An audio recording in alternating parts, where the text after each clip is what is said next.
suffering a one-game suspension as a result of a red card in the final game of last season. And there's Shawn Hudson. What a remarkable job she has done already as we take a look at LSU's opening lineup.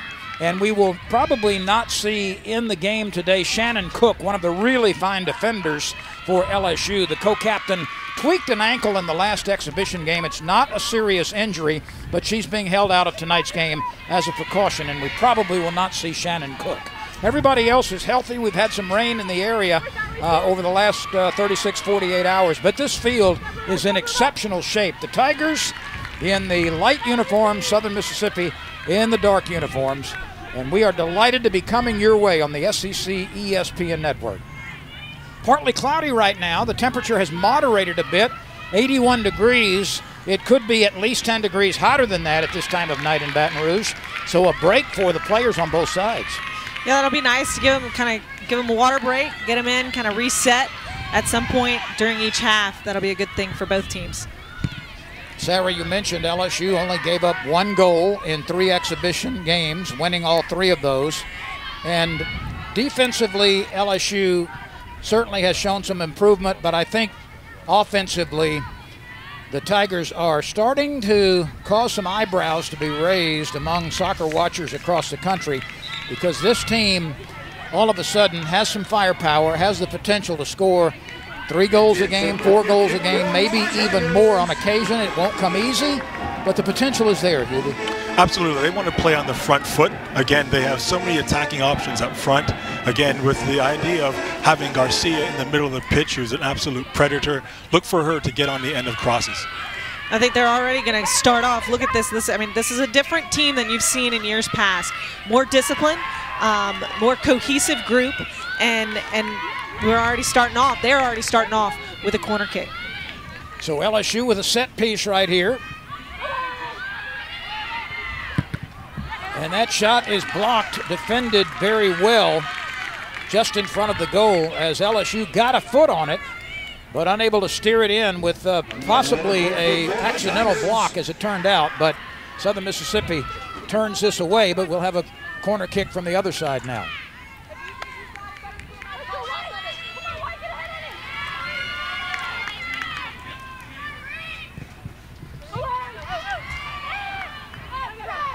LSU in control here. Hubie, what are we seeing? What do we anticipate differently offensively in the lineup, the way LSU has wanted to attack, the way it's practiced the last several weeks? What's different about this LSU offense? Well, Coach Hudson has implemented a new formation this year, obviously with 3-4-3. They're looking to get the ball wide, looking to use their athletic players who can look to beat players 1v1 in the wide areas. Look for, obviously, Southern Mississippi to want to dominate the midfield, as they have an extra midfield player that has three of their attacking players versus LSU's 2. One thing that Southern Miss is going to look to do is their main focus tonight, especially in the opening game for the season, is he really wants his team to focus on what they've practiced, putting it into play. And so looking to work the ball out of the back and attack from the back, use his outside backs, get them into the swing of play. I think one of the things that's going to be interesting about this LSU team as we unfold tonight and unfold over the next couple of months is the connectivity in the passing game, the time of possession, how well LSU takes care of the ball. Well, again, Coach Hudson's philosophy, she wants to dominate possession. They want to play through the surge, look to build up, get as many people into, again, wide areas where they can look to utilize the 2v1 isolation so they can get balls into the box. Shawn Hudson did a remarkable job in her last stop. Had 3 years at the University of Colorado, Colorado Springs, and just was a tremendous resurgence in that program. Took a team that had barely registered in the soccer world and immediately brought it into national contention for a championship. 3 tremendous years there, including a remarkably quick turnaround, and she's on the path to do the same thing at LSU. I think one of the biggest things that she's implementing is discipline, but a family environment. She's a player's coach, and at the end of the day, it's about what comes off the field as well. And you can see that the family atmosphere that she's trying to build in this team and how they play and what they do on and off the field.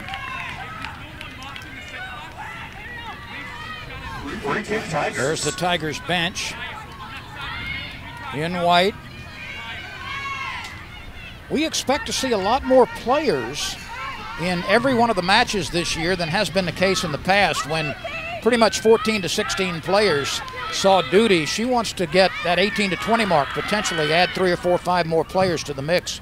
Yeah, the one thing that LSU has this year is tremendous depth. You know, when you can be able to bring on obviously the likes of the Maddie Rono off the bench where she can contribute. But I think all the players this year are bought in to the philosophy, to the system. It's a good clean tackle right there. Tremendous defense right there as a 1v1 was about to open up. Yes, as I was saying, they want to be able to dominate possession, and again, with the players that they have, they can look to bring in players onto the pitch that be able to impact the game at any time. That was Maya Gordon on that tackle, I believe, and certainly prevented the first scoring opportunity, the first legitimate scoring opportunity for Southern Mississippi. Looks they are calling that a foul right there. And Southern Miss is going to take it. So a free kick coming.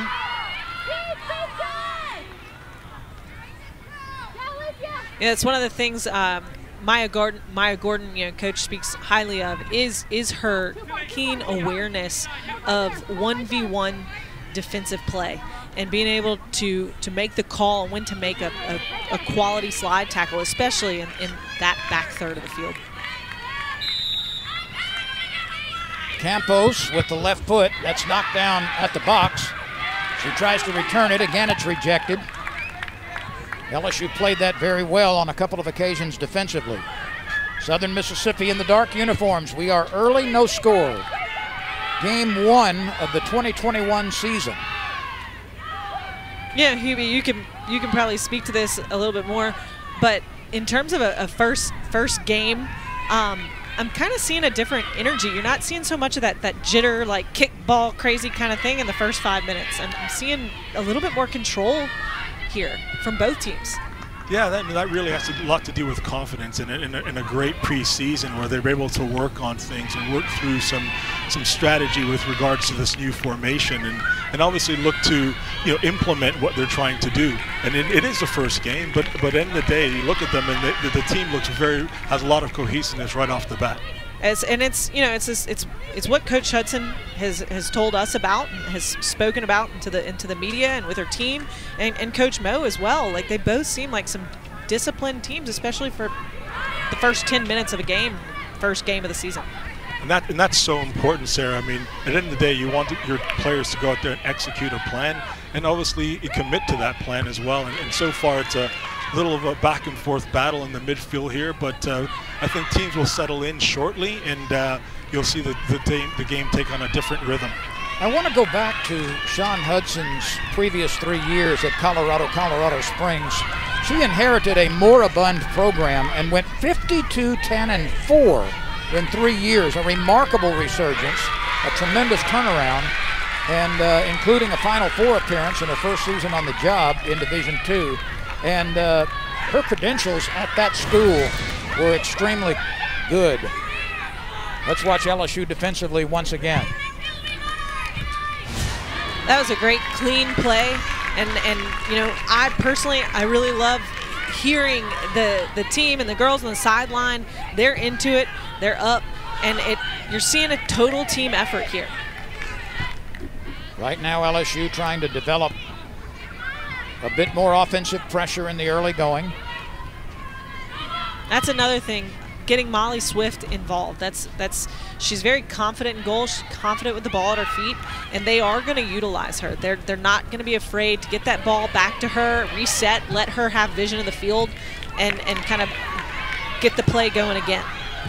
So far, Tanea Alexander, who on paper is the most explosive LSU scorer, has really not gotten involved in the offense all that much, but you can bet that it's just a matter of time before she puts herself in some positions to threaten Southern Mississippi. I'd like to talk about Megan Johnson just a moment. Megan Johnson getting the start tonight on the front line, Hubie.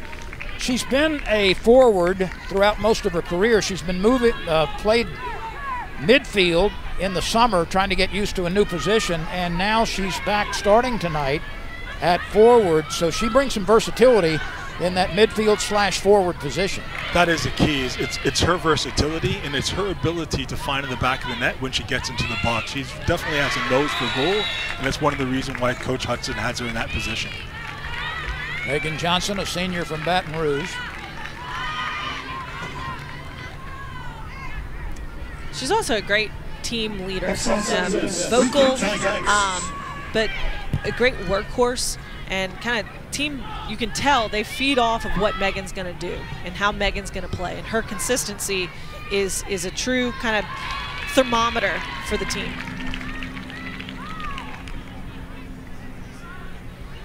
There's Kendall Midnich. She had some nice numbers, 5-2-1 in goal, less than a goal a game on average, 1 clean sheet turned in by her.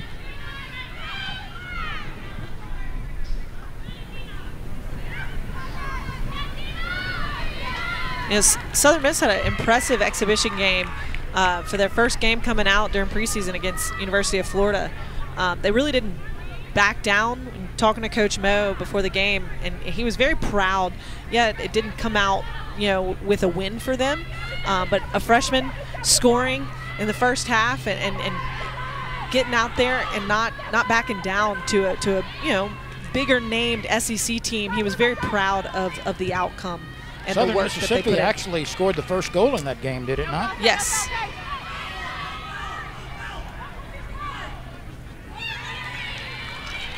That will stay with LSU.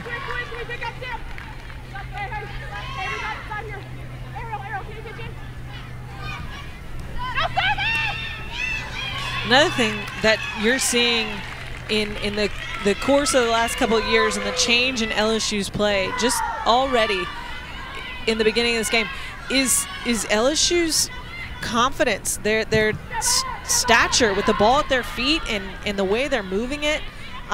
You can see it. You can see that there's been a change, a mindset in how they want to play and what they want to do. Their build-up is very methodical. They want to have patience. They want to probe. They want to move the opposition around to create seams, to create gaps, and again, to be able to, find their attacking players in 1v1 areas, or find wide areas where they can create overloads in 2v1, so they can be able to exploit, their skill set.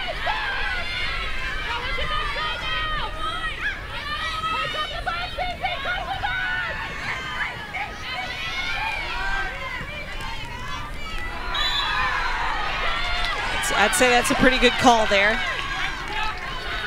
But that's kind of one of the things that Coach Mo talked about. They were going to build and try to kind of counterattack, especially going against LSU's athleticism.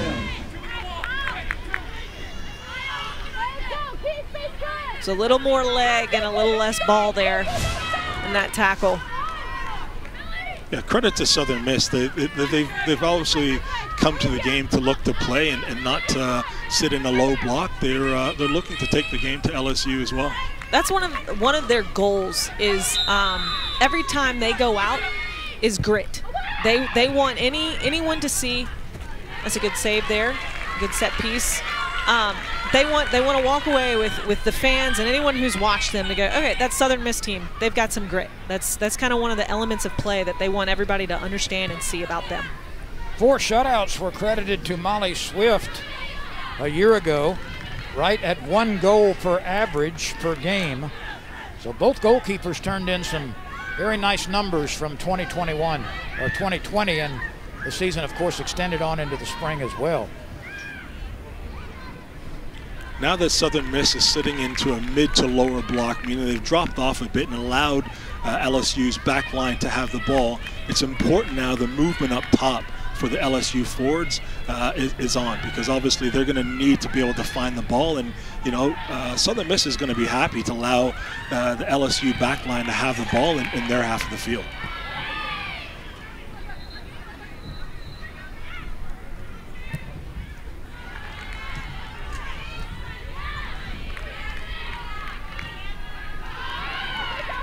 was a great touch by Wasilla right there and getting the ball off and maintaining possession there in the midfield. Let's see if the Tigers can apply pressure here offensively, as 1/3 of the first half has ticked away.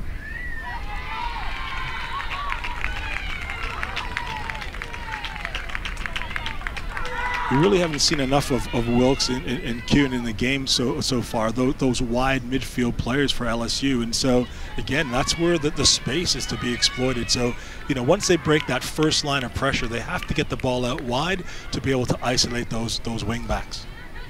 Let's talk about the role of the wing backs. This is something that Sean Hudson, an offensive philosophy or an option that she has adopted for LSU, and we're really seeing it for the first time in a while, if ever, for LSU. Yes, it's, you know, the modern game obviously allows for these sort of players who are tremendous work rate, tremendous engine, dynamic players who cover every inch of the grass or in those wide areas, and that's obviously what they have here. They're looking to get the ball into wide areas to exploit the back line of Southern Miss. Hubie, could you accurately describe a wingback as sort of a hybrid between a midfielder and a forward? Yes, they've got two responsibilities. They've got to join in the attack and help out and obviously look to get balls into the box, and then defensively they've got to join in and not all the time get into the back line, but they obviously have a tremendous amount of responsibility to help with the defending as well. It sounds to me like wingbacks get a lot of mileage in a hurry on the pitch. Right, and I think, again, we talk about why it's so important to have the depth, so you can pull these players off and put on another two set of players like the Maddie Moreaus who can come on and keep the intensity and the high energy in those wide areas. You spoke of Maddie Moreau. She is one of 3 co-captains on this LSU team, wearing number 23, a junior from Youngsville near Lafayette. Just another thing to add to the wingback talk and just kind of highlight number 22, Tilly Wilkes. She's so far right now, you can see her positioning on the field. She's doing a great job of being in the right spot so that she's not kind of caught off when she needs to get back and she's sliding into the back line. She did a great job on Southern Miss's last run right there. You see her in the picture right now, 22, moving to the middle of the field, starting wide and then playing disruptor defensively. And honestly, she reminds me in her style, just the way she runs, the way she plays, and her discipline reminds me a lot of a Maddie Moreau.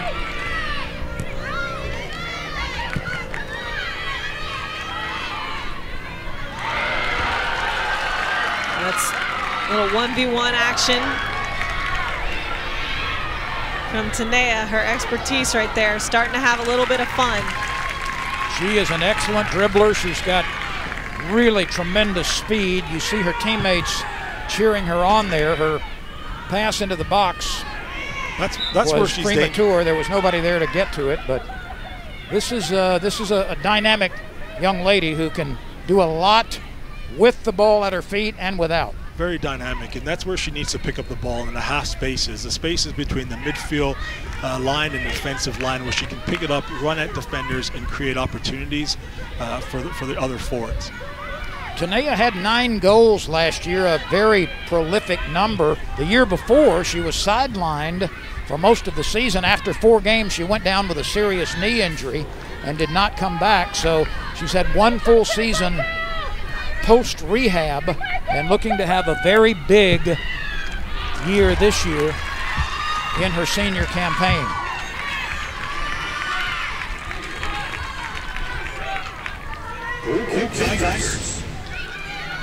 It's a good attacking run by Southern Miss here. And a solid shot. Not sure, I couldn't see the number there. By number 14? By number 14. Great shot, good look. You know that if you don't shoot, you don't score. So, you know, Southern Miss starting to, you know, take some chances, and that's exactly what Coach Mo wants them to do. You know, take some risks. That was Mia Sadler with the best chance of unlocking the nil tie so far, as we are about 20 minutes into the first half. These teams had one common opponent in the exhibition season. LSU beat ULM 6-0. Alexander had 4 goals in that match, including 3 in the first half. And Southern Mississippi also shut out ULM, but it was a 2-0 score.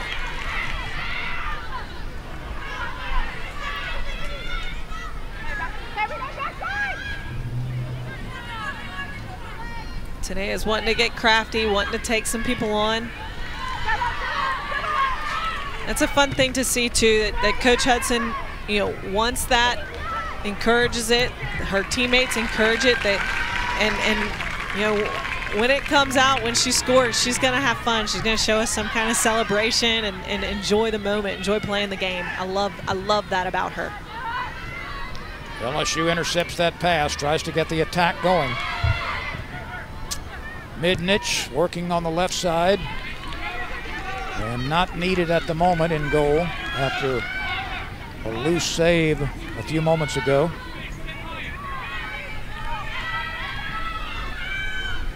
Good save there, keeping the ball in play. Nice move to drive it between a couple of defenders inside the box, and a very efficient tackle applied by Southern Mississippi. Very well done. Very, very clean tackle right there in the box. You got to make sure you're doing that right. You're getting all ball right there especially when you're in the 18. And that's much better by LSU. They've committed more numbers in the attack then, and they're able to cause Southern Miss a little bit more problems. That's what they need. Get the ball to their dynamic players and let them look to create opportunities in the box. That was Madison Flamia who made the very clean tackle, but LSU is going to have a kick right here. I'm estimating, 25 yards maybe? No, not that far. I think you're close. A little less.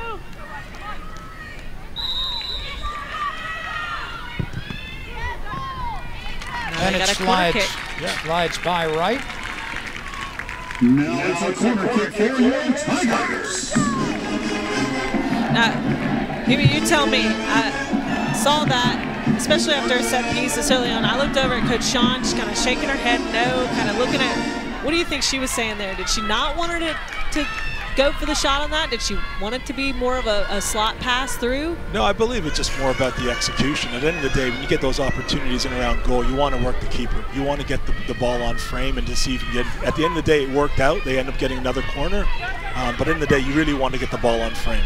Tilly Wilkes from the corner kick. LSU will retain possession.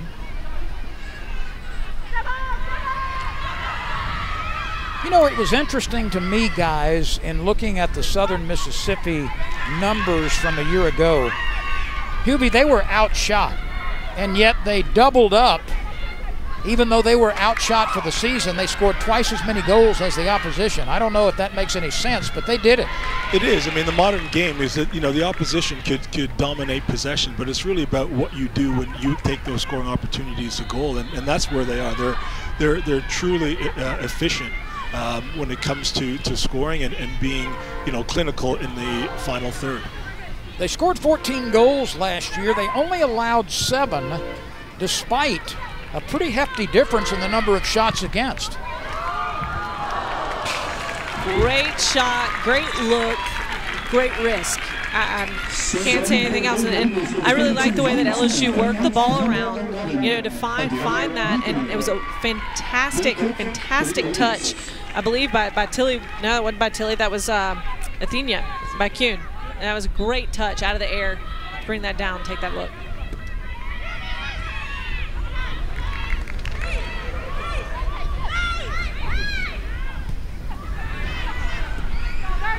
Southern Mississippi intercepting that pass.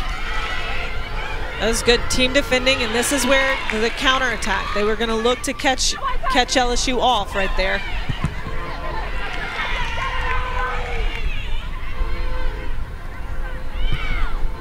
It's another player for LSU who really hasn't gotten to the game yet, and again, that's credit. Garcia, the center forward for LSU, really hasn't had a lot of touches just yet. And again, it's just about Southern Miss dropping down and making sure that they deny service into her.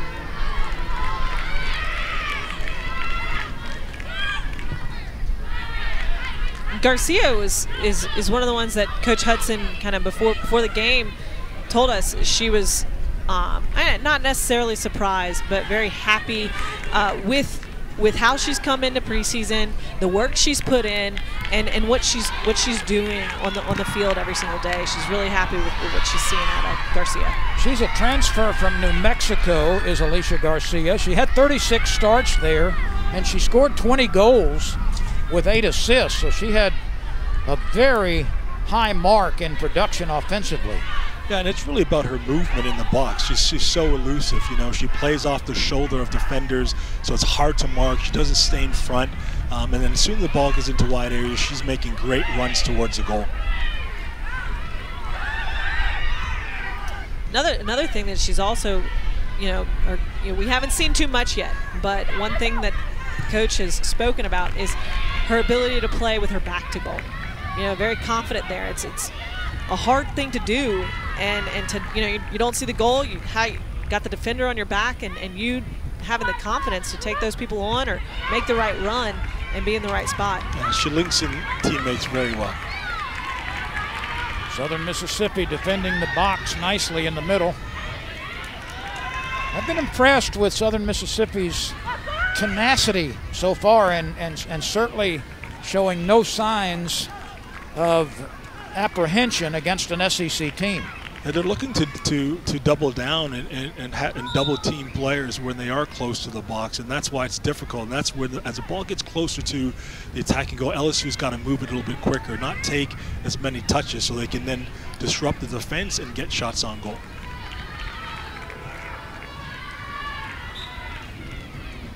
I think that's the kind of thing, though, you're going to see as just more game, more experience. Absolutely. You're going to see that continue to get better. I was actually going to say that earlier. And the risks, and understanding your timing and kind of getting your footing back again, you'll start to see it more, especially getting those kinks out before you get into SEC play. Shots on goal have been very difficult to come by in this first half. There has only been one, and that belongs to the Golden Eagles. I believe, for the Golden Eagles, that was their game plan. They knew that they were going to have a high energy, disciplined, athletic, fast, tactical LSU team coming at them. And so they knew they needed to stick to how they play, how they practice. And so they're seeing that through. They're staying disciplined. They're sticking with their game plan. Maddie Morrow and Ramey Noel have entered the contest for LSU. I know we already talked about it, just the depth in the bench. I think that's one thing I'm really excited to see in this LSU team, and continue to see how it works and how it operates to their benefit, to be able to use that many people coming off, especially as they continue to go, how a lot of other teams aren't going to do that, Yeah, the deeper the bench, it's such a great luxury to have. Can you imagine being a fullback for Southern Mississippi and having to deal with Wilkes, and then she comes off, and then having to deal with Noel? It is a tough ask for 45 minutes. 100%. I think we were discussing this before the game. Is you look at the starting lineup, and then you look at the bench, and go, I'm shocked this person isn't there, but I see why she put this person here. Like. What a great place to be in. Team depth and squad rotation is going to be a key for a long season, especially heading into SEC play, especially heading into what we hope to be always an NCAA berth for both teams. Yeah. Some coaches are into that. Some coaches are not. Hubie, as a coach, where do you stand on that? Well, I think we're everything. You definitely want to be able to get everyone involved. I mean, you're going to have more of a buy-in. The more players that are involved, the more that are playing, the more they're in. And again, it's a long season, and having everyone know that they have a role to contribute is so important for a successful season. I totally agree. Totally agree. I think it was a great shot by Athenia right there. Starting to see her. See this in the replay. Again, Nice little trap touch right there off the thigh and taking chances. More control, more understanding during the game. More game time. She's going to continue to grow and more confidence in that shot. And what you just saw was the initial shot on goal for LSU in this game.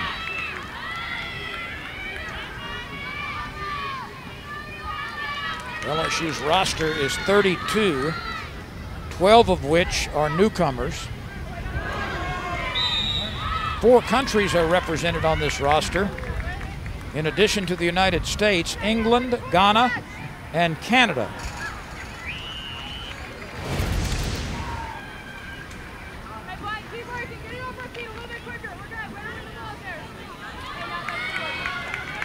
Pretty tough fall right there.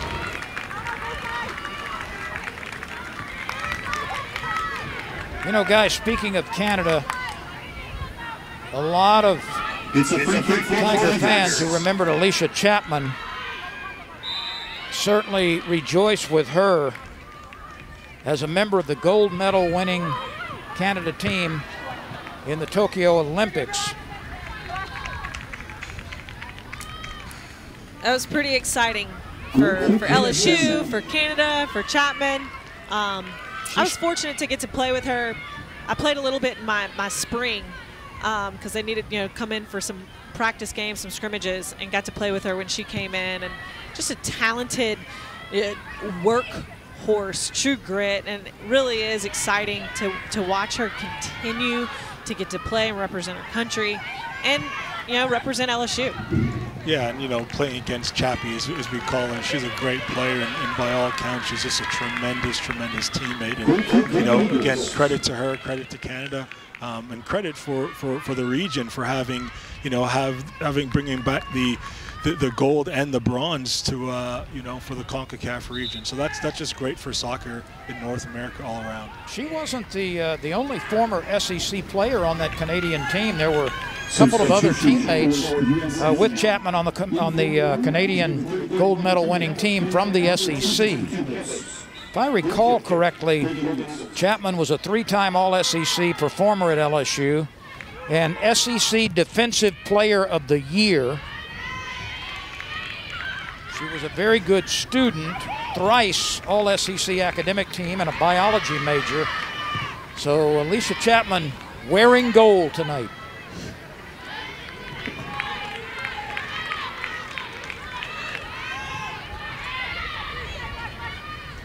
Yubi, I know you follow the international game, Sarah, as well. Obviously, the United States women's team from here on in the Olympics and other international competition is going to have a lot of turnover, a lot of players in their mid-30s and beyond on that U.S. team. A couple of chances for the Tigers in the box. Southern Mississippi doing its best to clear out the trouble. There's Ramey trying to go at it. Love getting the chance to use her speed.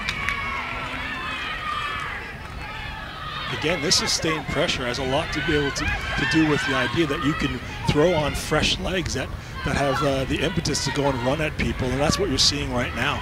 That was a great save and great ball by Maddie Mora. I wasn't sure she was going to get to it, and she did a great job curling that back in. Yeah, just kind of in the last couple minutes, we're also seeing a little bit more of Athena Kuhn's kind of showing off exactly what Coach Hudson said we were going to see, and she's been pretty excited about. She's kind of become more mobile in the more central location of the field, and you can see her having a little more confidence. She's starting to lead the team, being a little bit more vocal as well. Kuhn wears number 12 in white, a graduate student at LSU who started her career at Minnesota.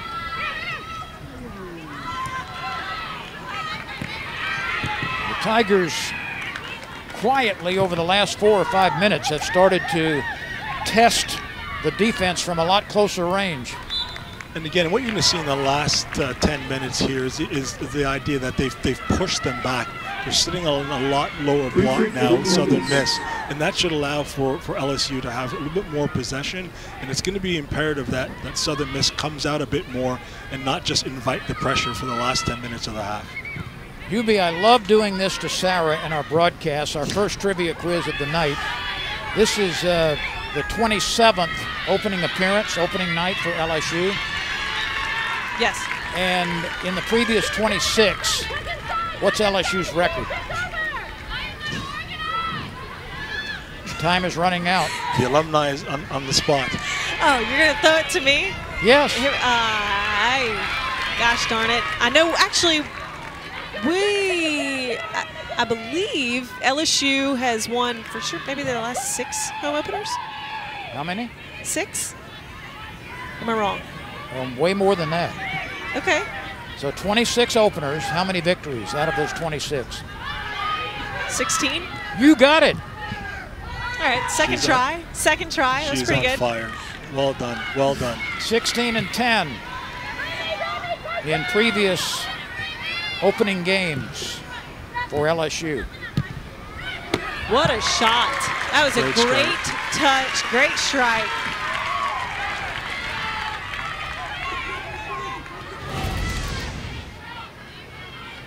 To receive a solid pass like that, kind of out of the air with that touch and a half volley. That was beautiful.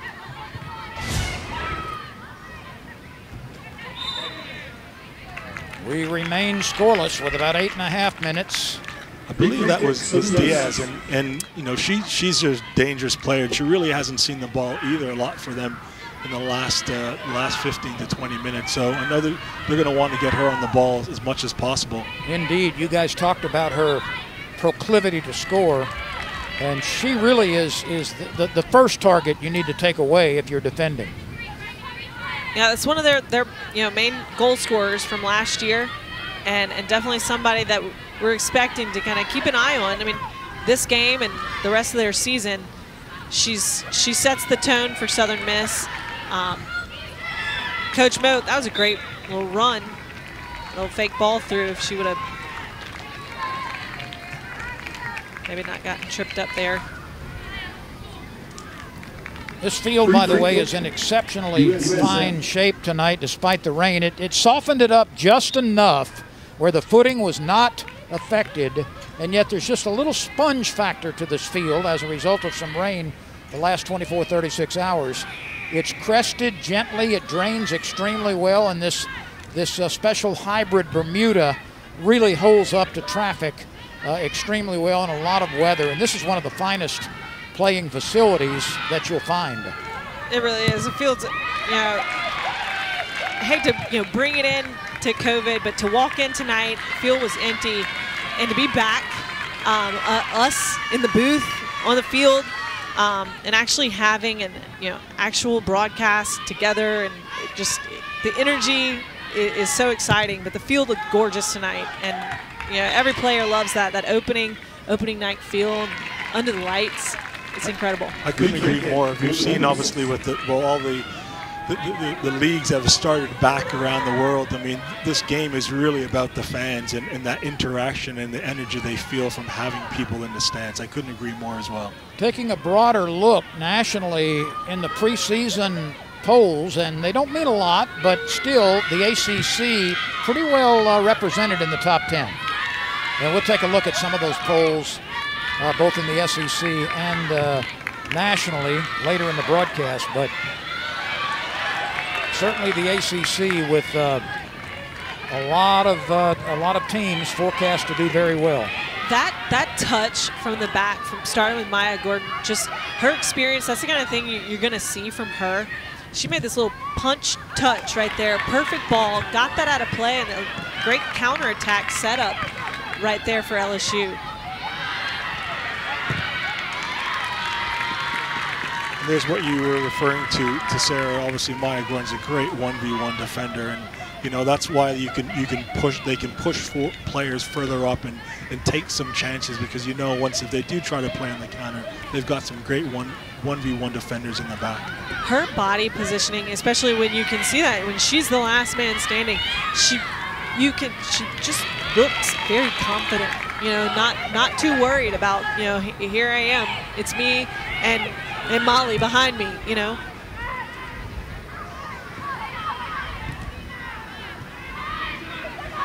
I think to kind of bring back what you're talking about, everybody being happy about being able to come back and play the game. It was very refreshing.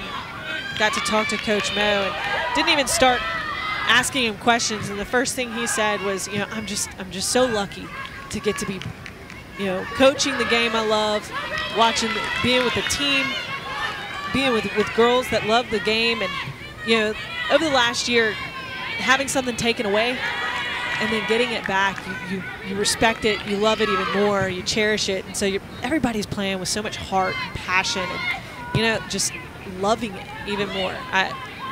It's the beautiful part of soccer because everybody becomes so passionate about it around the world and everything. And I'd love to see that happening here in the SEC.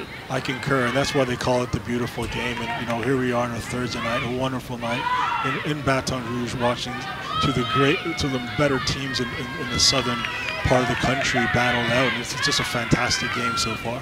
Both of you just used the word beautiful. And that's a word that Shawn Hudson used when she was describing her team's morale in the conversation we had a couple of days ago. She said, this team has a beautiful morale. I thought it's a phraseology I'd not heard before, but I think the way she set it up and the exercises and the trust factors and the relationships that her coaches and team have developed, I thought it was a very apt description, a beautiful morale. And all the successful teams have a connectivity that is so important for success, and that is, are you willing to do things for your teammates? Are you willing to go the extra 9 yards to do what's necessary to win? And that's what she's trying to build here, and obviously they're definitely well on their way.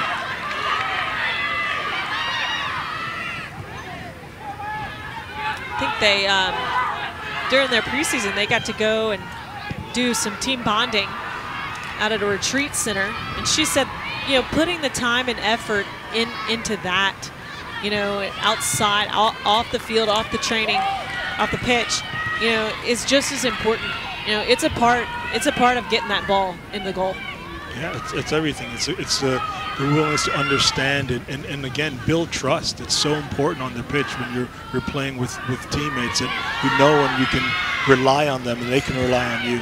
She also told us that she picked up a bow and arrow, drew the string back, and let fly with a bullseye. On the first shot, I believe. Yeah. Have we seen video on that? I'm not sure. Let's see if we can find video on that. The players thought it was rigged somehow. Yeah. But she was quick to admit that the team building exercises that came from certain heights, she didn't want any part of that. She's not real keen on high places. Her and I both. But she coached in Colorado. There's a few high places there. Definitely are.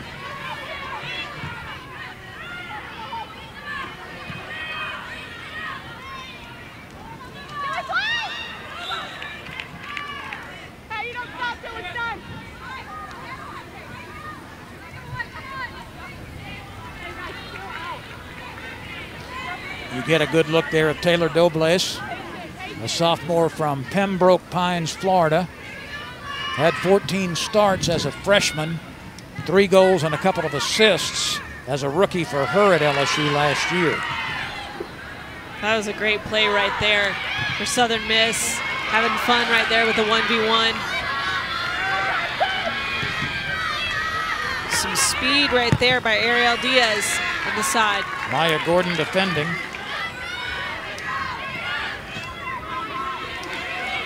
One minute to play in the first half, one in which we have seen very few shots on goal, and those we have seen, the majority of them have come from Southern Mississippi. We'll have a quick word with Shawn Hudson immediately following the first half, and of course later highlights and first half numbers.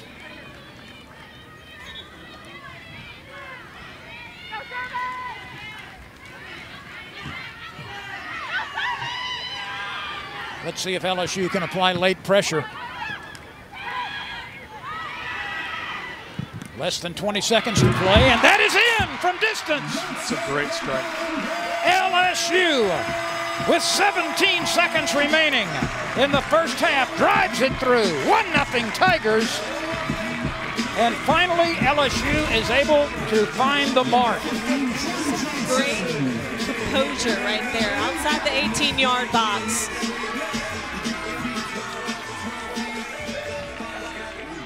Again, it looks like it took a little deflection there, but it's all about, again, looking to get the balls on the frame. And unless you shoot, there's no way you're going to score. And credit to Johnson. She saw the opportunity, and she had a great strike on goal. 8, 7, 6. That's the kind of finish you want to have in the first half, going into the locker room for sure. So with just seconds remaining in the first half, LSU drives one through, and the Tigers have a 1-0 lead. Johnson's first goal of the season. What a way to end the first half.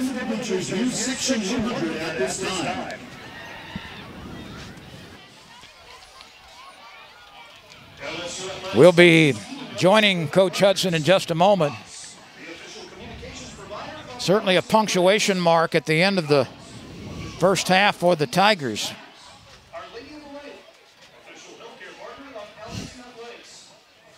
You can see the celebration continue.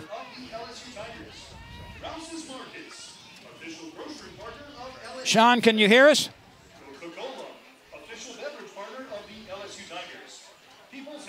I'm not sure we can hear you yet.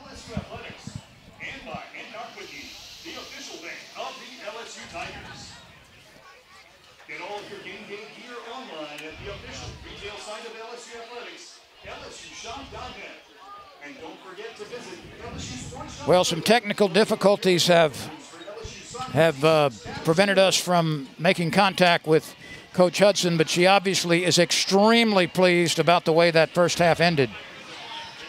And we will be back in a moment as we go to halftime. LSU 1, Southern Mississippi 0.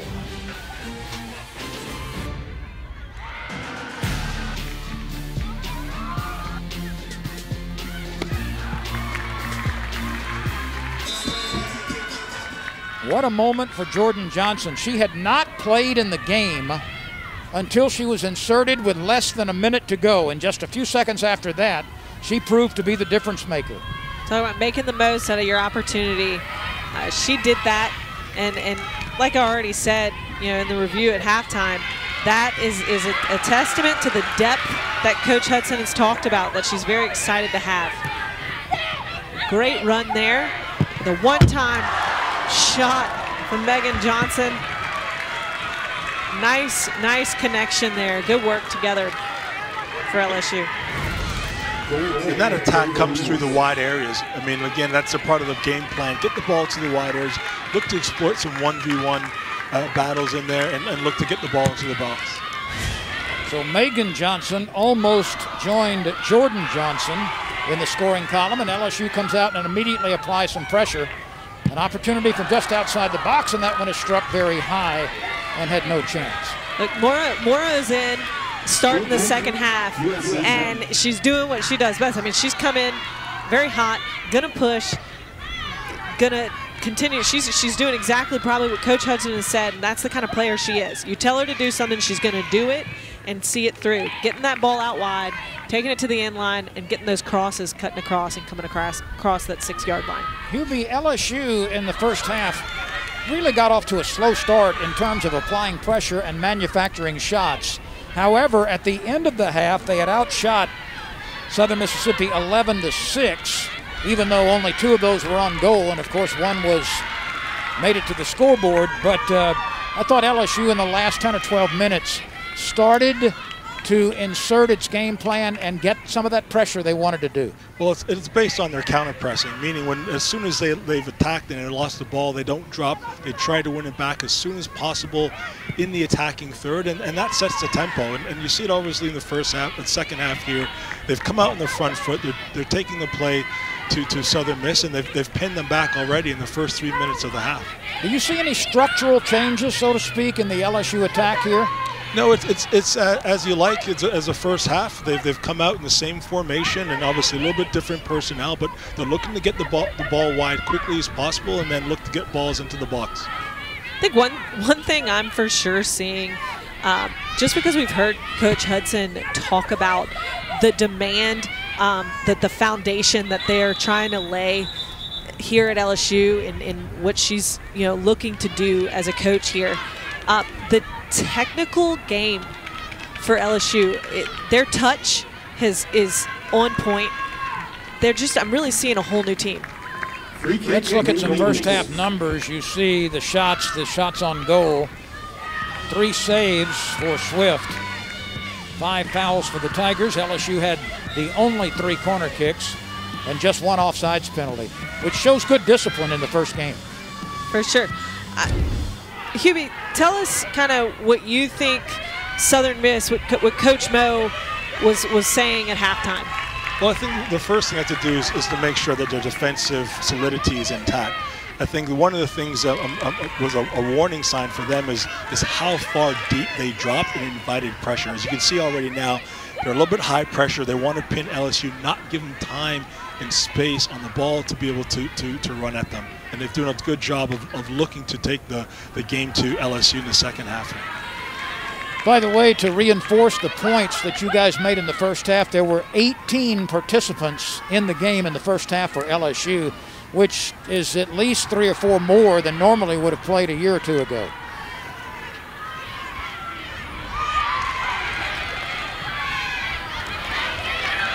Great ball. Challenge right there at the 50-50, which is another thing. Alexander trying to work free. The ball at her feet. She's very, very confident with the ball at her feet, taking on players 1v1. There's Maddie doing her thing. Excellent move to the right. Her center opportunity is rejected. Good clean tackle. Don't tell me soccer is a non-contact game. Hubie, I'm sure you have a few scars and lingering bruises to prove that. Absolutely. I'm still trying to get the name of some of those people who run into me into the box when I was playing in goal. It looks like LSU slightly changed and tweaked their formation a bit. It looks like they've gone more to a 3-5-2. Obviously, they've got Tanae up top now, a little bit closer. Johnson's playing a little bit underneath. It looks more like a 3-5-2 as opposed to a 3-4-3 that we saw in the first half. Is that to add a little personnel up front, potentially offensively? And that is true. And I also think it comes to the fact that they were getting a little bit overrun in the midfield. We talked about a 3 versus 2 overload for Southern Miss, and now that they've matched up Southern Miss with a 3 versus 3, they can able to dominate midfield, get the ball wide, and still have more attacking options in the final third. We've talked about our expectation, and certainly this LSU's coaching staff's expectations, that there will be dramatic offensive improvement from a year or 2 ago. Let's talk the other side, though. Defensively, LSU now in 3.5 matches has only allowed 1 goal and scant few legitimate shots on goal. You have a veteran back line, and then with that 5 in the center midfield, I don't know if you're seeing, they're really doing a great job being disciplined with holding a triangle shape, the diamond shape, which provides support at every angle defensively, and then having them prepared when they win the ball to counterattack and attack as a team. You're seeing that a lot more with that change that Hubie was talking about that LSU's made. Another thing, and you're saying and asking about defense, Maya Gordon, even Kiara Ritchie-Williams being in the midfield, she's a dynamic and influential player on defense, and another player that's disciplined and very, very soccer smart. And she truly is a linchpin in the midfield. I mean, the attack runs through her, and she provides tremendous screen for the back 3, and allows for them to have a little more security, especially in these moments in transition. And that's a great job for them to regain possession right off the bat. Ritchie-Williams also is a team captain, which shows you how much her teammates and the coaching staff believe in her leadership. Sarah, you held that position. On some teams, it's not so much of a big deal. It's almost a formality. I can't speak to past LSU teams, but I can speak to this one. It's an honor, and there is responsibility that goes with it. I think what they have continued to talk about, continue to want to develop, it definitely is. One thing that they are doing as a team is respecting one another. And so to know that when you have a captain, it's a lot of respect. It's team voted, making decisions, and leading and guiding, and everybody knowing. You know, you step together, you know, and you look up to these people. And yeah, it's a huge honor, especially when it comes and you're voted in by your teammates. Again, if you've joined us late, Jordan Johnson literally coming off the bench in the closing minute of the first half, entering the game for the first time just a few seconds later. She found the net to give LSU the 1-0 lead. I continue to be just extremely impressed with LSU's touch. Their first touch is absolutely impressive right now, and that's one thing that, you know, we asked Sean to tell us about, and she said, you know, we've taken it to the team. They have, you know, asked them to step up their game, expected a completely different technical approach, and they've answered. Yeah, and their philosophy is based on technicality, being able to move the ball. And what they've done here in the second half is move the ball a lot quicker than they did to start the beginning of the game. And that's, again, what you're seeing. You know, Remy's getting on the ball, Noel, Moreau in the wide areas. They've pushed and pinned back the Southern Miss defenders. And so they're sitting so deep right now, and that's giving them a lot of time in possession in the final third.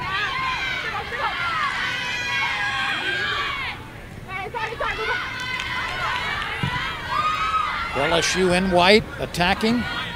It's a good challenge out of the air for LSU and the back line for Southern Miss. And that's another thing that you've seen come a long way in the women's game, for sure. More, you know, coaches at the right time and at the younger stages, helping women and girls develop, knowing that they got to win balls out of the air. That's a technique that you've got to start working young. Absolutely, and to deal with the winning balls and being good in the air, as you can see, there was this quality service, and I think that's also goes hand in hand with being able to get balls into the box like that, is the ability to strike the ball, and we talked about it again, being technically sound and having the skill set to do that. That's one thing I'm noticing too. You talk about strike the ball, technically sound. I'm seeing it in both teams. Great, crisp passing, you know, like purpose in their passing. Just a level of technique that really you're seeing it. I'm loving seeing that the game is taking this next step, especially at the collegiate level.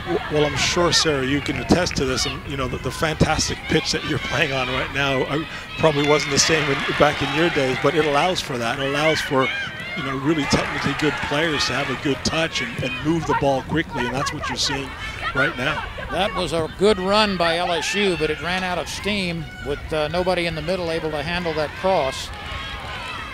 And you'd think, well, maybe we switch it, but if it ain't broke, don't fix it. Maddie Morrow, get that ball to her. She's right now, she's doing a great job getting the ball to the line and getting that ball across. And seems to be running with relative space on the right side for the most part. Yeah, years pass, and doing these games, I haven't shied away from saying one of my favorite people to watch is Maddie Morrow. I enjoy, you know, just how hard she works and how disciplined she is. You know, since her freshman year, very, very fun player to watch develop in the SEC.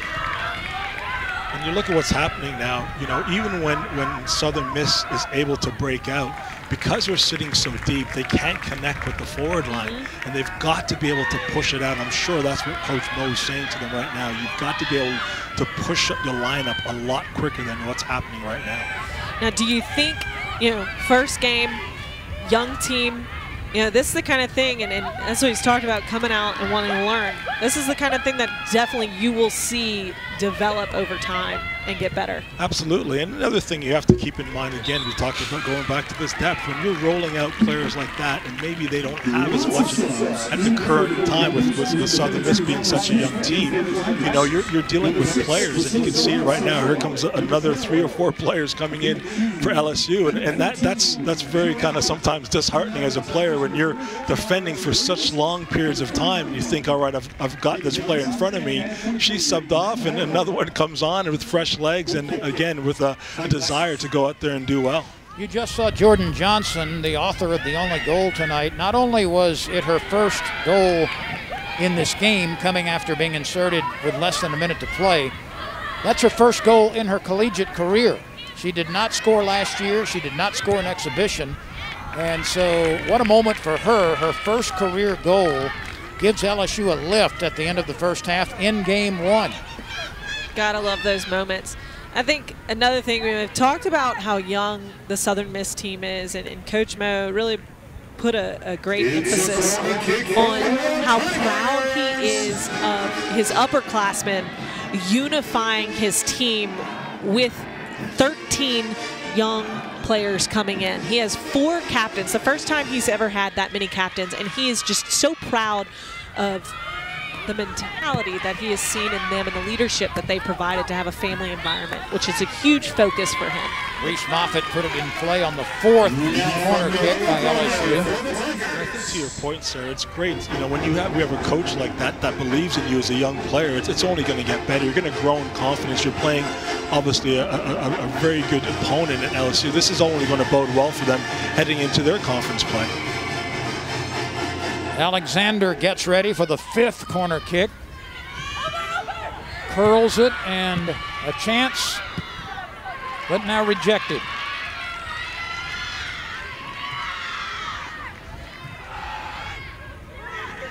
Hubie, you and I discussed a bit earlier what we believe will be an opportunity for more players to contribute offensively this year for LSU than in quite a while. Already we have seen 7 different players score goals in the 3 exhibition games and the first regular season game. That's a high number. Yeah, when you have that flexibility and versatility, it allows for you to do different things. And obviously, you look at it now, and they've tweaked the system a bit because you have that depth that allows you to do it. And so, you know, Coach Hudson wants that. She wants to be able to be, you know, flexible in the formations, flexible with the personnel that she puts on the pitch. But you have to recruit to that, don't you? It's not something that just happens. No, absolutely. It comes down to, you know, your profile of the player, your philosophy of how you want your program to be and how you want to play the game. Molly Swift moving to her left, makes the save. You know, Lynn, I'm going to take the fun fact opportunity, which is normally your thing. Hubie coached a Southern Miss player at the club level in Mia Sadler, and that's a player that's a freshman that Coach Mo was extremely proud of and very impressed with how she came in for preseason. You have anything to say on that? Yeah, you know, I had the opportunity as a director of the club that she's in, and obviously I didn't coach her directly, but I work with her on occasion. And the one thing you're always going to get with me is she's such a hard worker. She's a willing runner. You know, she works relentlessly for the team. And just, you know, again, we talk about the trust that Coach Mo has in his players for him to put out and trust this freshman. And she's going to have a tremendous career at Southern Miss. Looks like she's coming off right now, but you know, enjoyed watching her. He's just super impressed with it. You know, he said he described her as a blue collar worker, just true grit, and loves the game. Yeah, she's dedicated. I mean, she used to come in from Panama City, close to that, to Jacksonville to train and play ECNL. And so that just shows a dedication, what kind of player she is and what kind of person that she is. And that's what you want to recruit at this level. Riley Dixon, among others, has come into the game for LSU in a striker position. She's a graduate student from San Diego. She played earlier in her career at Delaware, where she had 44 starts with 7 goals and 5 assists. So that's another option in the forward position for LSU in Riley Dixon. You know, with everything that went on in the last year and a half with COVID and recruiting and, you know, Coach Hudson coming in, and as she got here, it was immediately a shutdown. You know, how do you recruit? How do you start your new program? What do you do? And, you know, both of these coaches, Coach Mo with, you know, 13 new players, you know, Coach Hudson, she's made a big push during that time. Look at all these transfers she's brought in at LSU. And it just speaks about the willingness to bring in players that suit your model, and I think that's what she's been able to do with the transfers that have come in, and they've hit the ground running. They still have a lot of work to do, obviously, in terms of that connectivity and working together. But you know, they've done a great job of acclimating to Baton Rouge. Southern Mississippi on a deflection comes back and ties the score. There was pressure, and Southern Mississippi comes back and makes it even. Well, we alluded to earlier, you know, you look at what happens here. You know, the areas that they're going to exploit in the back three would be in the wide areas. It's just unfortunate. Obviously, Molly doesn't have a chance to hold on to the ball there, but it's a great shot on goal and a great follow-up. That's tactic 101. You know, if you're not doing that, you're not going to score goals. You know, you got to follow up. You got to be right there, right around the keeper in case that bounces off. That was Blessing Kingsley on the goal, listed as a midfielder and a forward, a sophomore from Ireland. And we've got a brand new game. Kingsley matching Jordan Johnson's goal. 1 apiece now. Well, we alluded to it earlier. I mean, Southern Miss at times has not really possessed as much, but they've created opportunities, or when they get opportunities, they've capitalized, and that's a perfect example of it right there. And the grit piece. You know, like, you got to fight, you got to be. Yeah, I mean, that was a beautiful goal. Sometimes you're not going to get a beautiful goal, but you got to be there, the right spot at the right time, and that's being disciplined and following up.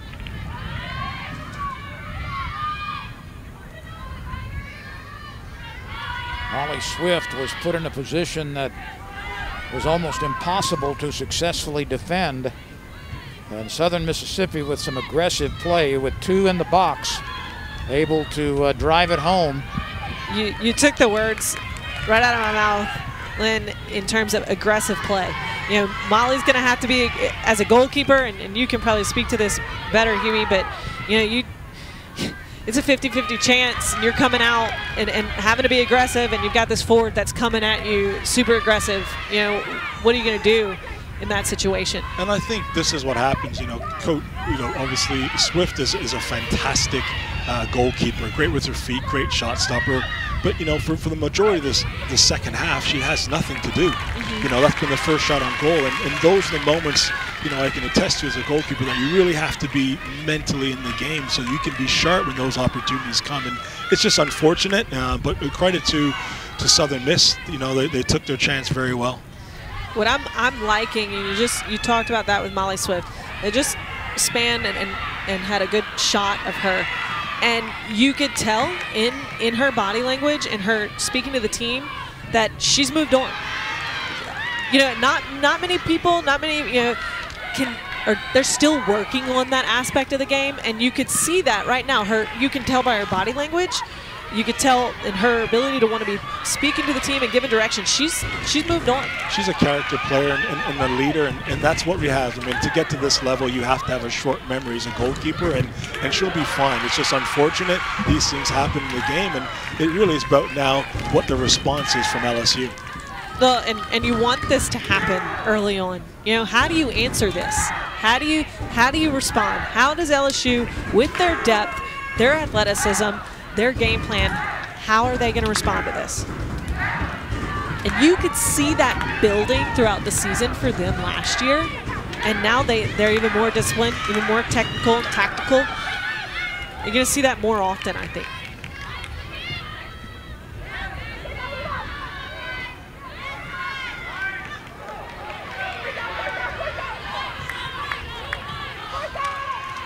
I think the 50-50 ball, too. You're seeing both teams doing a great job challenging for them. I'm definitely seeing for LSU an upgrade in those wins, in the 50-50 wins for sure in this game. This is where the game is going to come down to in the last 23 minutes. The team that moves the ball quicker and wins a transition is going to be the team that is successful at the end of the night. Good touch here. Smart plan, maintain possession. It's a great ball into the area, but LSU had one player in the box. So in that moment, they're going to have to commit some more players. Once they get behind that defensive block, they're going to have to commit players, and that's the opportunity. That part of the field is where you want to take chances.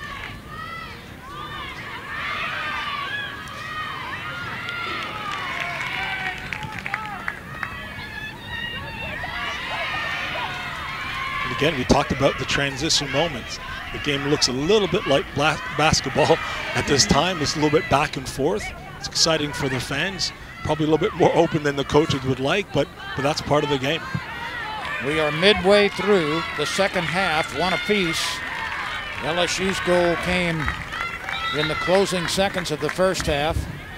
Southern Mississippi tied it just a few minutes ago. And here they go again, making changes, getting fresh legs out. Richie Williams re-enters the game for LSU. Taylor Doblias does as well. Lindsey Jennings also is in the game. LSU with yet another corner kick.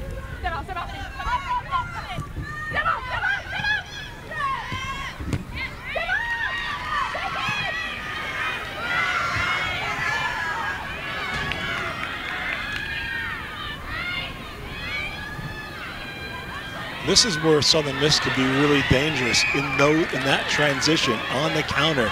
Once LSU's committed that many players forward, can they play the ball a little quicker to exploit those spaces that they've left in behind, especially in the wide areas?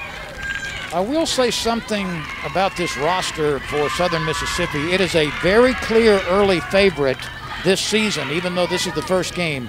It's an early favorite and certainly the leader in the clubhouse on the all-name teams. There are multiple syllable names with some very odd consonant vowel combinations.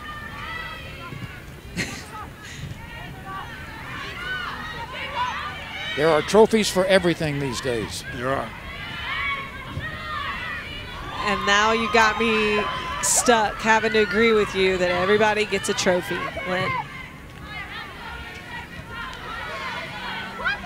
I'm going to speak to something in terms of a little outside of the side, but the fans, there's a great crowd for opening night in Baton Rouge.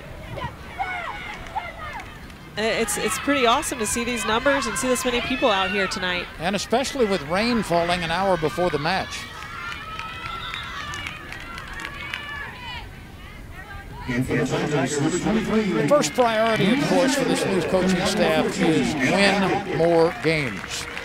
But there is a second priority and a third priority, and number two might be generate fan interest, grow this sport in Baton Rouge, and be part of a blossoming sport in the SEC. I've heard soccer coaches say there's no reason why soccer cannot become the next gymnastics, that why soccer can't duplicate the success of SEC softball and other female sports. So we'll see if that comes about. But I think there's more of a league commitment now to getting that done, and it starts on each campus individually. 100%, and I know this for a fact, just speaking with some of the LSU players and LSU staff, they've got buy-in, and the girls on the team, the young women, they are out in the community, they're pushing, they're personally marketing to have people come watch them and support them. And when you have that, you're going to have fans because it's a personal buy-in. You're having that one-on-one, you know, eye contact and engagement. And when that happens, you have people want to come support you. To that point, it's, you know, soccer is now the largest participation sport in the country. Let's watch Danae on Here we go. She's double teamed, still has control, tries to get the leg swing, and is triple teamed right there, and it's taken away. Probably would have looked to get the shot off a little sooner, especially considering she has the ability to hit that from range. I think maybe, and you know, shoulda, coulda, woulda, we're armchairing it here, but if she would have at the beginning taken that shot on her left foot right before the two defenders closed her down on the right side, she probably would have had a better shot. Yeah, that's what we refer to the game as half chances, and you get an opportunity that goal, especially because she's so technically gifted in that part of the field. You would have probably expected her to get the shot off a lot sooner than that.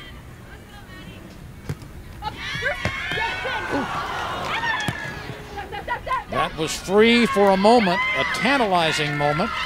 I was a little nervous they may have called a handball there. But again, it's Maddie Morrow trying to get to it down on the end line, and it will be LSU's possession. Moreau's finding joy down the side, and again, he's getting great balls into the box. Just needs another runner. Needs another runner. Right now, LSU's only committing one runner in the box, one outside the box. You know, those, again, those are the opportunities that they need to take and commit players into the penalty area. Getting some numbers in there for sure. 17 minutes and some change remains in this regulation play.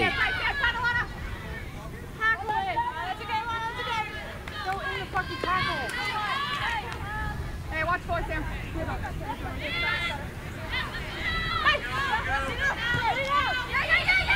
Not across.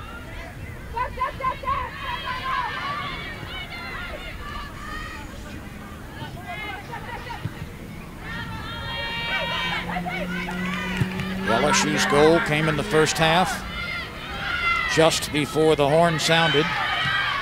Southern Mississippi countered with a mismatch against the goalkeeper, a 2-on-1 opportunity, and they made it happen. A shot sails wide right. 16 minutes left to go. First game of the season. They have, you know, LSU's had 3 exhibition games. Southern Miss has had 2. You're talking about game fitness.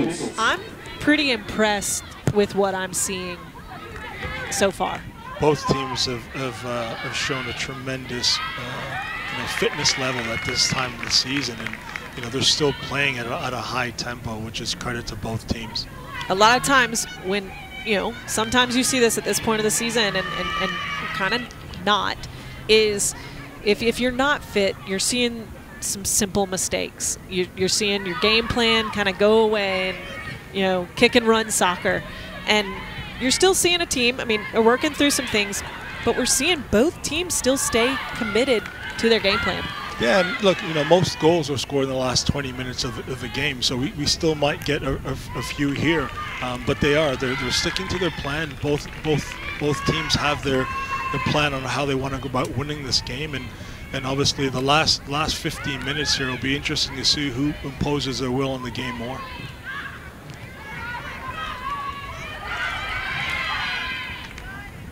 Johnson's goal came in the 44th minute for LSU.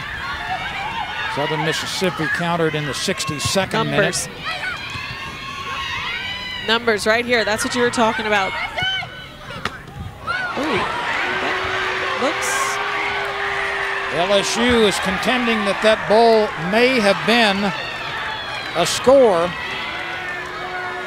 Let's take another look at this. Great. Stutter dribble. Ooh. Wow. What do you think, Kimmy? Well, look, I'm, you know, don't get me started on VAR, but you know, it's one of those situations again where the ball does have to be fully over the line, and in fair play, I do think that she was able to keep the ball out of the goal. Heck of a save right there with inches to spare. Yeah. Well, Great concentration. Had to ask. I always like to see what goalkeeper to goalkeeper, what you were going to say. Were you a defender? And there's an unwritten union, you know. Kendall Mindich with a very crafty save. And you could see the wheels turning in her head that I've got to get this. I've got to pull it back. One more revolution, and that might have been a goal for LSU.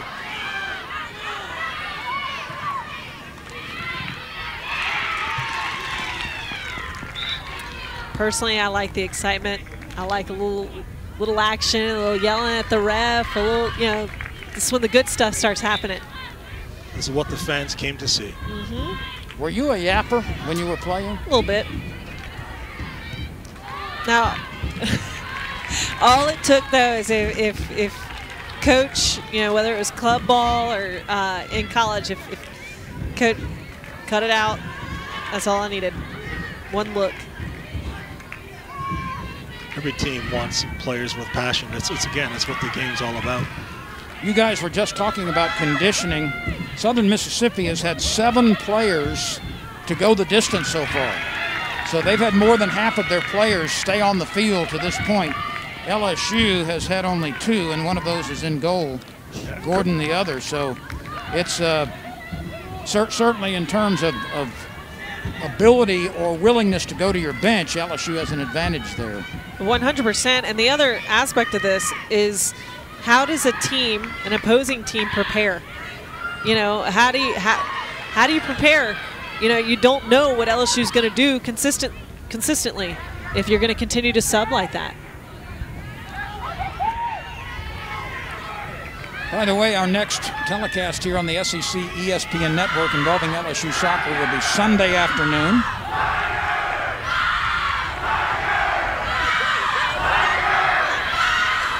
(1:00 Central Time). Sam Houston State out of Huntsville, Texas, will be the opponent. It's a good clean win in the back. Defensive play for LSU as the crowd starts to really rally. The team is getting crazy. This is what it's all about. There's Gordon again. You know, just absolutely colossal at the back. You know, she's won every single 1v1 battle today. More than 700 in attendance tonight. You mentioned it earlier, Sarah. It's a very healthy opening night attendance.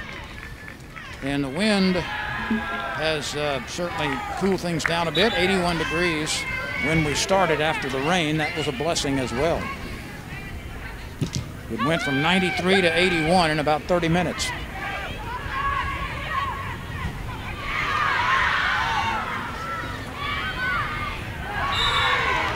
Shishuba for Southern Miss. You know, she's been everywhere. She's, you know, quiet player, you know, but she manages to, she's hard worker. You know, I've noticed that she's in on every tackle. She's going to fight for every ball, and every part of the field. Very unassuming. She just gets about with her job, you know, consistently winning those balls and giving it to, you know, more dynamic players. But she's definitely difficult to deal with. Southern Mississippi has a free kick opportunity, in which Shishuba created.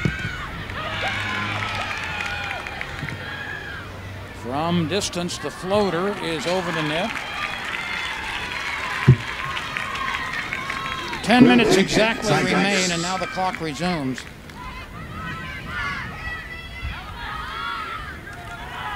Now, Hubie, in terms of, you know, great coaching experience, would you make any shape changes right now? 10 minutes left, game tied. Would you do anything either side of the ball? Not right now. I think obviously the game has a good ebb and flow for both teams. I think what you'll see is if this ends up, obviously, if it goes into extra time, we might see some changes at that point. But right now, I think everyone's going to keep it as is. And then if there is changes, they'll be made by the changes coming in with the personnel and asking those players to do slightly different things in the attack. One thing I would do for sure, with less than a minute to play, I would put Jordan Johnson in the game. I would agree with that.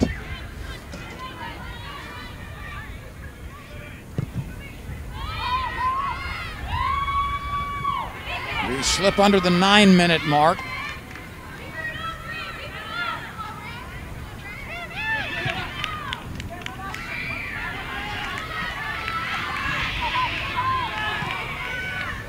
Let's give Southern Mississippi a lot of credit. This is a team that has infused 13 freshmen into the lineup. It's a team that has not gone deep into its roster, especially compared to LSU tonight. And it's a team that has played with heart and a team that has played, I think, with some very effective intelligence, the way they've approached the game for the most part. Even though LSU at times has looked as though it was dominating the game, the difference doesn't show up on the scoreboard, Hubie. And let's give the Golden Eagles some due credit. Yeah, credit to them. You know, Coach Mose has set on a stall, and his defensive plan has worked in terms of the defensive organization. The team clearly knows what their role is, or when they have possession, when they don't have possession. And there's moments in this game that made it very difficult for LSU to play, and even more so when LSU doesn't move the ball as quickly as I'm sure Coach Hudson would like. Yeah, he talked about the team has, as a whole, they have 4 core values: loyalty, accountability, respect, and grit. And I said this earlier, one of their biggest things is they want to walk away from a game, they want people to say, I saw that Southern Miss team, they had grit. And you're seeing that, you know, full force right now in this team.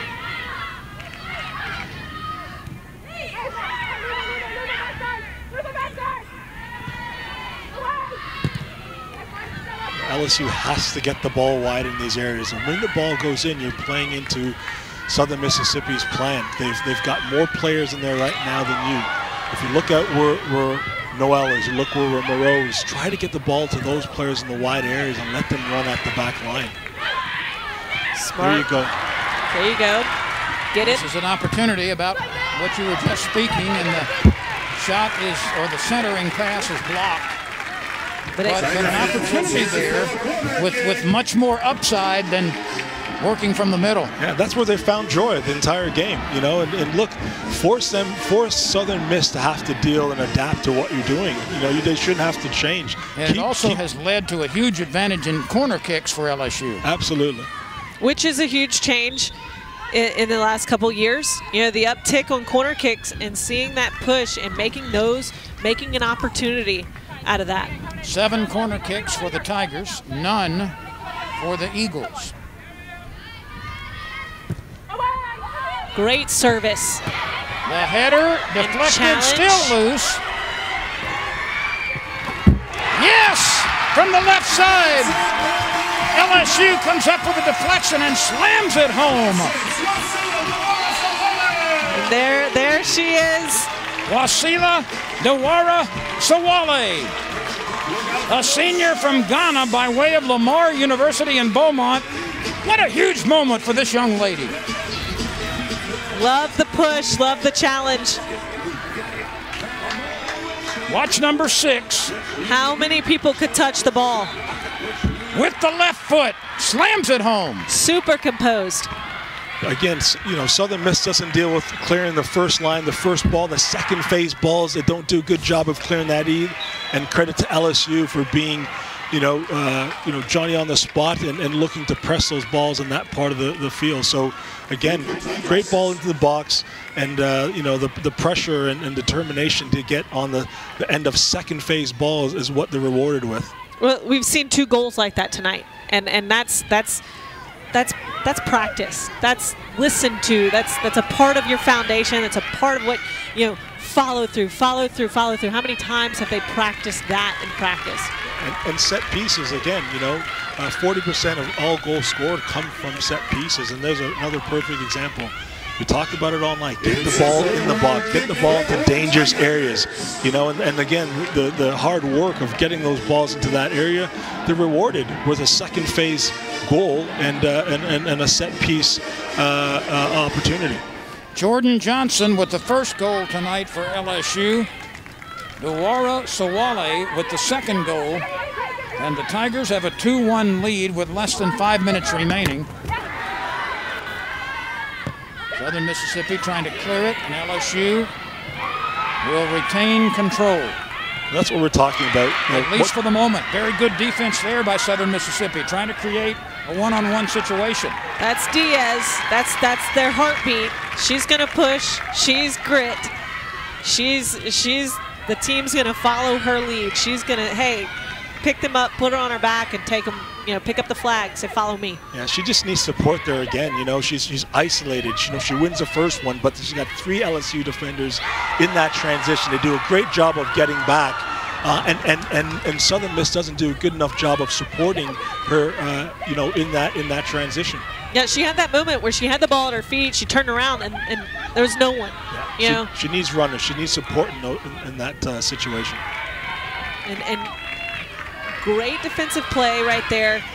Ramey coming back, joining the back line, winning that ball, and then LSU keeping possession. And that's going to be the key for the last 3 minutes here. Can you dictate the tempo? Can you keep possession? That one slips loose over the end line. That might be a little tired legs there in the last 3 minutes. Oh, yeah.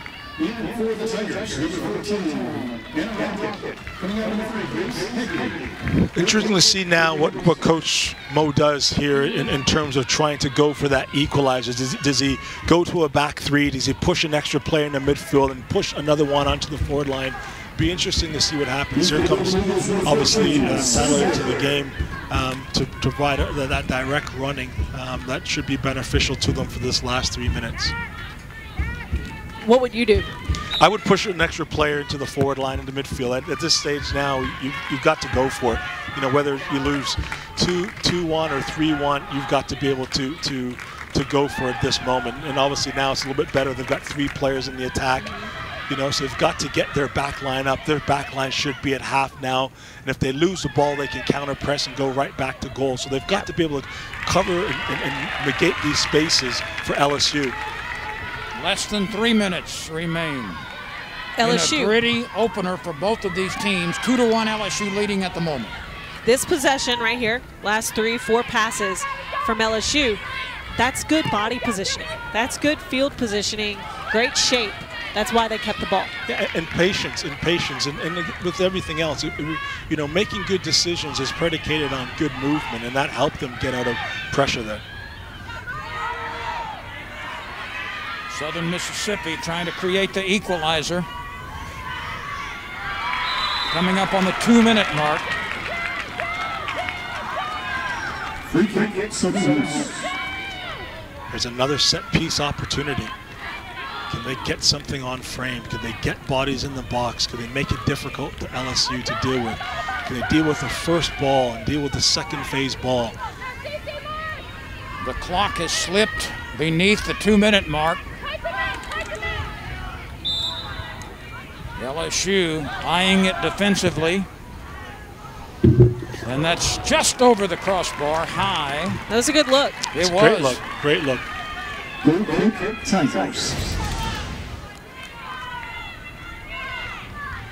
You couldn't have asked for a better strike, you know, in that situation. She hit the ball really well. You know, and again, the composure and experience of Swift, she saw it, you know, she tracked it, but she never really looked troubled. But it was probably a lot closer than she would like. Campos trying to score from distance there. Less than 70 seconds remain. 2-1 LSU. LSU just needs to keep the ball now. Make the field as big as possible. Play between the lines. Get it wide. Just keep it. Make the field big. Open it up now. That was my next question. Your personality as a coach. Here's LSU in this situation. Do you want them taking it to the corner, or do you want them to keep going? I think you want to take it to a corner, but more importantly, you want to be able just to keep the ball. And like I said, it's predicated by good movement. You know, you can make good decisions if your teammates are moving to favorable positions for you to keep the ball. Yeah, and this is also the part that you start to watch. Is it fatigue or is it anger? You know, simple, silly fouls. You know. And again, that's probably an indication, again, of the inexperience of the young players, a little bit of frustration there. And it also is a time waster. Yeah. I agree. 10, 9, 8, 7, 6. The clock moves towards 0. And LSU has defeated Southern Mississippi in a hard-fought, gritty, very stingy battle tonight on opening evening in Baton Rouge. 2-1 the final. LSU getting the win. It did not come easily, and both teams deserve credit. For sure. I couldn't agree with you more. Both teams fought and executed their game plan for a great first night, great first game. I'm really, it's a great first match, but I'm really excited for both teams. I think